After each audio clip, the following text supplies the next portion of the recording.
Ah les amis, je voulais quand même vous raconter la petite histoire qui m'est arrivée hier. C'était étrange, j'ai pas compris pourquoi. Il y avait sûrement une transmutation énergétique des petites âmes qui avaient besoin de s'exprimer. En fait, hier, j'allais partir donc faire mes courses. Et évidemment, j'ai la clairvoyance. Et d'habitude, j'ai jamais ça. Et là, en fait, je regarde, je dis, mais qu'est-ce que c'est que ça? Je vois une petite fille qui arrive en chemise de nuit dans mon couloir, mais avec des cheveux longs, très longs, mais pas du tout de cette époque. On est dans les années, j'aurais dit, je veux dire, 1900, c'est au niveau de la guerre, 14-18. On n'est pas en 39-45, on est vraiment 14-18, c'est vraiment dans les années souffrance, où là, on n'avait pas grand-chose, où on avait ces chemises de nuit qu'on peut retrouver à l'époque. Je regarde, je me dis, mais qu'est-ce que ça veut dire? Donc elle court vers moi, donc c'est très étrange parce que c'est pas c'est pas des apparitions spectrales. Parce que c'est ce que j'ai expliqué à ma fille qui est arrivée juste après. Parce qu'il fallait que je transmute et que je comprenne ce qui se passait. Et j'ai essayé de lui expliquer comment je voyais ça. C'est-à-dire qu'en fait, là, dans ma vision, j'ai une interaction énergétique qui se met en place comme un film. Donc c'était cet œil-là.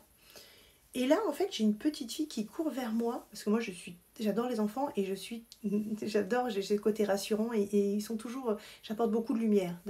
Je vois cette petite fille et ce qui était trop bizarre, c'est-à-dire que je voyais le film, elle vient vers moi et elle se colle à moi comme ça, mais j'étais trop gênée parce que, en fait, elle se colle à moi, mais il y a rien à palper, en fait. Et là, je me dis, mais c'est trop dur parce que je vois, c'était terrible parce qu'en fait, c'est rigolo parce que bon, moi, je rajoute des rajouts sur mes cheveux parce que j'ai les cheveux jusque-là. Mais j'adore les cheveux longs. Et la petite fille, elle avait une robe de chambre, enfin, une robe de nuit blanche qui allait jusqu'aux pieds. Elle était pieds nus. Et elle avait des cheveux, mais d'un blond et un visage tout blanc avec des yeux bleus. Mais elle était belle, elle devait avoir, si je dis pas de bêtises, 7 ans, 7 ans je dirais. Ouais, 7 ans à peu près. Et là, elle me fait un câlin et tout. Je me suis dit, mon Dieu, mais c'est quoi? Donc, je la vois arriver. Et puis là, d'un coup, en fait, j'avais donc dans mon couloir des sortes de boîtes empilées que je dois ranger au garage. Et puis là, je vois un petit garçon. Oh, je lui donnerais 6 ans, avec une gavroche, un petit brun, habillé, mais d'époque, avec des chaussures un peu trouées. Vous savez, où on voit dans les films où les gamins, ils ciraient les pompes à l'époque. C'était comme ça que ça fonctionnait. Lui, c'est ce qu'il a fait de l'autre côté, en fait, pendant ce temps. Et il me regarde, il passe à travers le... Parce que c'est dingue, il monte la tête comme ça, en fait, à travers les boîtes, et il me regarde comme ça. Mais trop mignon, et il avait les cheveux un peu en bol, mais il avait les cheveux noirs, noirs, noirs, et les yeux marrons. Et donc il m'a dit qu'ils étaient frères et sœurs. Alors, moi, il m'a dit frères et sœurs, je l'ai interprété frères et sœurs, mais ils se sont trouvés. Pour moi, quand j'analyse les deux âmes, il n'y a pas ce lien de frères et sœurs. C'est deux âmes abandonnées et qui se sont trouvées et qui se sont suivies. Parce qu'après, il y a eu un petit chat qui est arrivé aussi, qui était décédé. Et donc, du coup, ils avaient créé leur petit truc à eux, en fait. Et donc, lui, je leur ai demandé d'interagir avec certains de mes appareils. Ma tour, d'ailleurs, que j'adore, parce qu'à chaque fois, quand il y a des choses, elle se met à trembler. Une fois, en fait, que je les ai conscientisés, ils m'ont fait des câlins, et derrière une des boîtes encore, j'ai pu voir, en fait, une femme qui se cachait de dos. En fait, la petite, elle est morte dans des conditions extrêmement difficiles.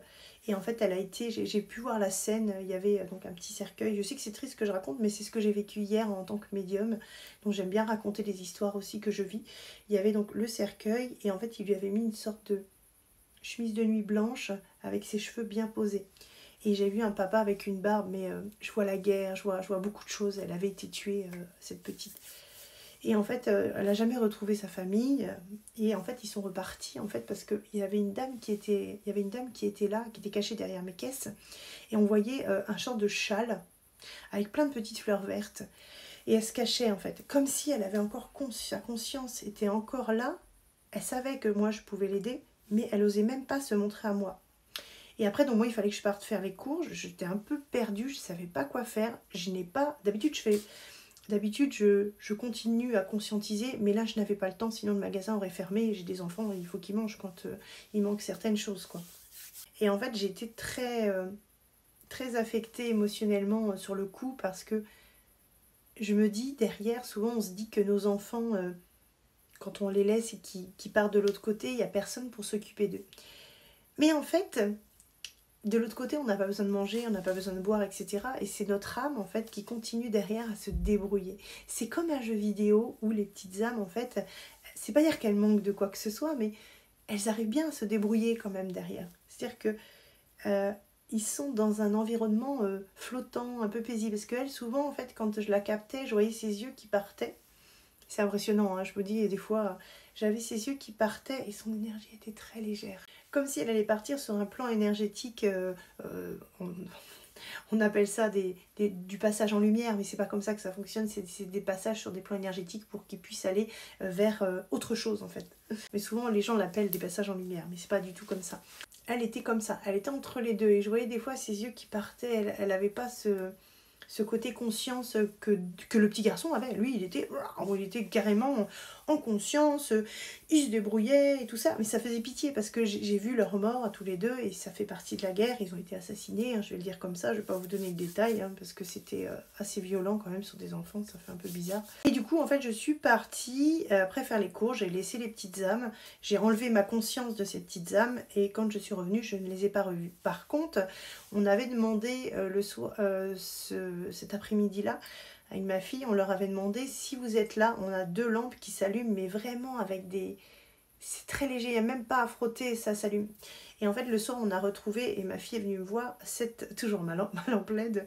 Quand je suis rentrée le soir, et en fait, je faisais à manger et tout ça, puis ma fille qui me dit, mais maman, dans ta chambre, je suis allée, est-ce que tu as allumé, du coup, la lampe violette? Bah, j'ai dit non, je suis même pas allée, regarde, je suis restée là, puis je suis en train de faire à manger, tout ça. Je ne dis pas que c'est ces enfants qui ont fait ça, mais ma lampe a été allumée en fait. C'est pour ça que je voulais vous raconter l'histoire.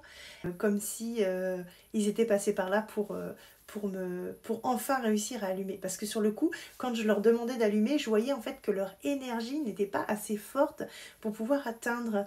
Et ma fille me dit, maman, tu devrais baisser la lampe et regarde, avec le doigt, ils vont pouvoir allumer. Et en fait, ça a marché, en fait. Alors, je ne vais pas non plus dire que c'est eux à 2000%, parce qu'il peut y avoir tellement de choses, c'est vrai. Mais c'était quand même une sacrée coïncidence par rapport à ce qui s'était passé. Par contre, je n'ai pas revu ces petites âmes. Ça m'a fait beaucoup de peine parce que je m'étais attachée à la petite. Alors, ça a duré quelques minutes, mais l'amour inconditionnel que ça en émane, il n'y a même pas de mots. C'est plus fort qu'un feu d'artifice. Ça vous transcende. Vous voyez, mon âme, j'ai du mal à respirer tellement l'amour était fort. Et ce qui m'a touchée, c'est qu'elle est venue me faire un câlin, en fait. Genre, t'es là, ça y est, je t'ai trouvé et tout. Fait, comme si elle me connaissait, en fait. C'est-à-dire qu'elle a été guidée pour venir me voir. Et le petit garçon, un petit peu plus sauvage, mais pas autant ouvert. Mais elle était de... Hop là. Ouh! Bon, les gars, j'ai été poussée. Je sais pas ce qui m'est arrivé. D'accord, ok. Ah non, mais des fois, je vous jure. Ouh. Je sais pas si je le publierai, ça. Voilà, l'énergie émanée, elle était très très forte. Ah, je vous dis que des fois je tombe comme des crêpes énergétiquement, des fois on me pousse. Donc, je sais pas ce que ça va donner sur la vidéo. Oh, putain, c'était chaud. Donc pour vous dire que voilà, l'énergie elle était vraiment puissante et ça... Waouh. Ça décape. Et c'est vrai que j'ai cette chance de pouvoir les voir et de pouvoir transcender avec eux, pouvoir parler avec eux. L'amour est inconditionnel de l'autre côté. Et j'aimerais tellement que les gens puissent voir à quel point, en fait, il est 22h22, les amis. Encore une synchronicité de ouf. Et j'aimerais tellement, en fait, que les... Je vais pas y arriver sur cette vidéo. Vous voyez un petit peu, on m'a appuyé sur le bras. C'est comme si on me prenait le bras, en fait. Et là, je suis émotionnellement assez... c'est un petit peu rouge, assez affectée. C'est comme si j'avais un défunt, d'ailleurs, ici. Ah, c'est marrant, on monte un gros scarabée. Vous savez, les scarabées égyptiens. Il faudra que je regarde ce que ça veut dire. Là, quand je l'ai regardé, en fait, on m'a montré un gros scarabée égyptien. Il faut que je regarde... Attendez, je vais regarder ce que ça veut dire. Les amis, j'ai regardé ce que voulait dire le symbole du scarabée égyptien et on est sur de la transmutation énergétique, on est sur la résurrection de l'âme, on est sur la transmutation des énergies, des passages d'âme. Enfin vraiment, là on a eu quelque chose d'extraordinaire. Et vous voyez en fait quand j'ai eu on m'a pris le bras et en fait d'un coup je vois une marque ici. Et c'est vrai que moi, la moindre chose, que ce soit un mur ou autre, la moindre marque, paf, ça m'est traduit directement en clairvoyance.